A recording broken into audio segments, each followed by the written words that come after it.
It's always kind of interesting if you remember the readings on Sundays. Typically there's a clear connection or fairly, even if you dig a little bit of connection between the first reading and the gospel.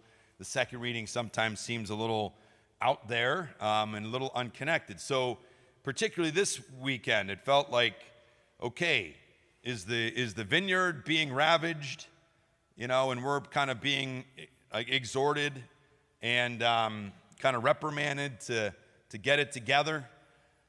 Or are we being told to have no anxiety, like St. Paul to the Philippians, right? And to know these things that are honorable and true and right and excellent and lovely, gracious, pure. And we realize that that's the reality. When the vineyard is maintained and when we are in that right relationship with God individually, but as a community, as a church, that's the place that we can know that gift of peace and no anxiety, even in the midst of the chaos around the vineyard. But the challenge we have is when that vineyard is neglected to build it up, to strengthen it, to nourish it, to tend to it. And I think the theme of this month and this Sunday that we talked about is certainly, it's a huge way that we tend the vineyard in the way that the Master has intended it. This idea of respecting life. Even we hear that language used when the father in the story, the owner of the landowner of the vineyard, says, hey, I'll send my son. They'll respect him. And of course they don't.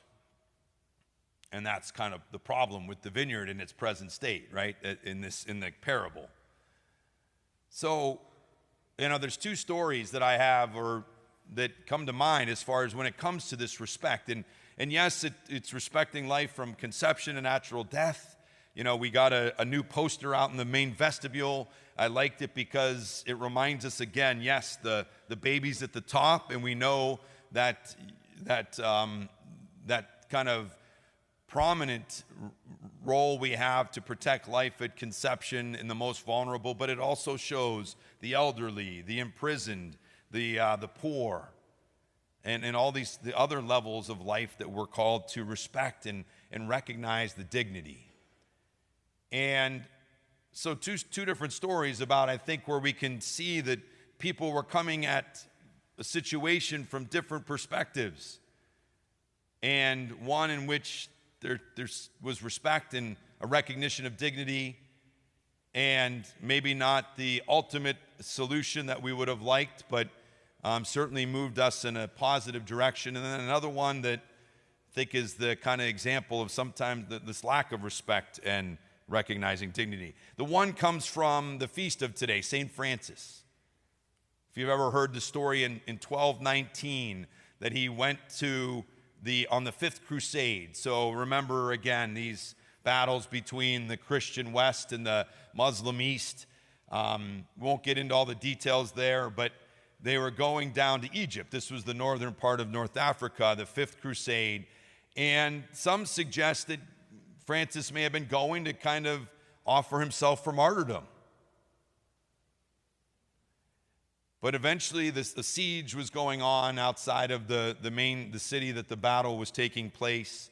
And he and one of his fellow brother friars approached the walls of the city.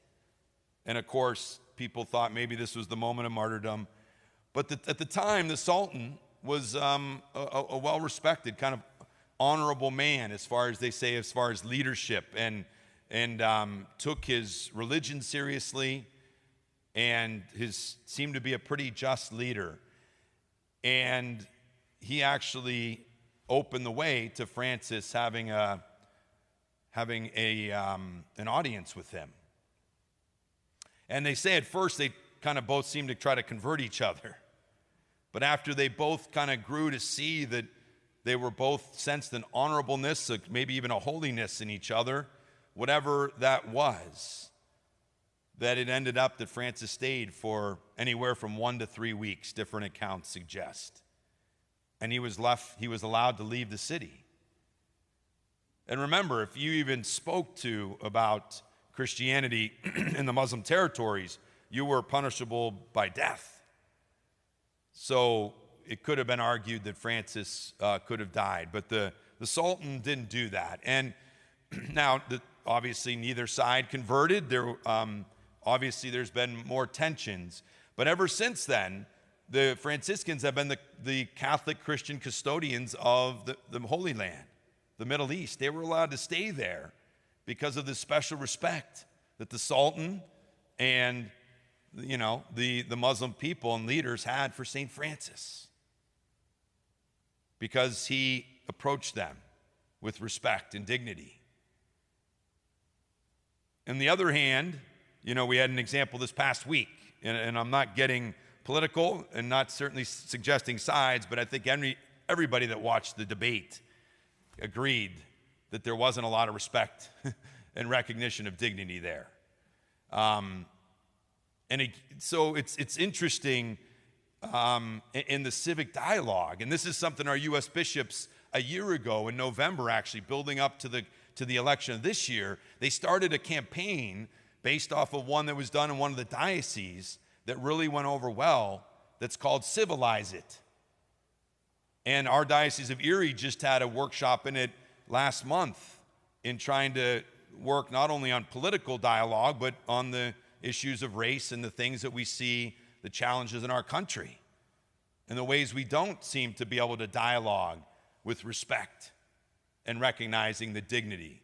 This idea that we recognize the dignity of every human being just because they've been created by God in his image and likeness, regardless of whether they seem to be reflecting that likeness the way we think they should, but that gives them a dignity that is due our respect.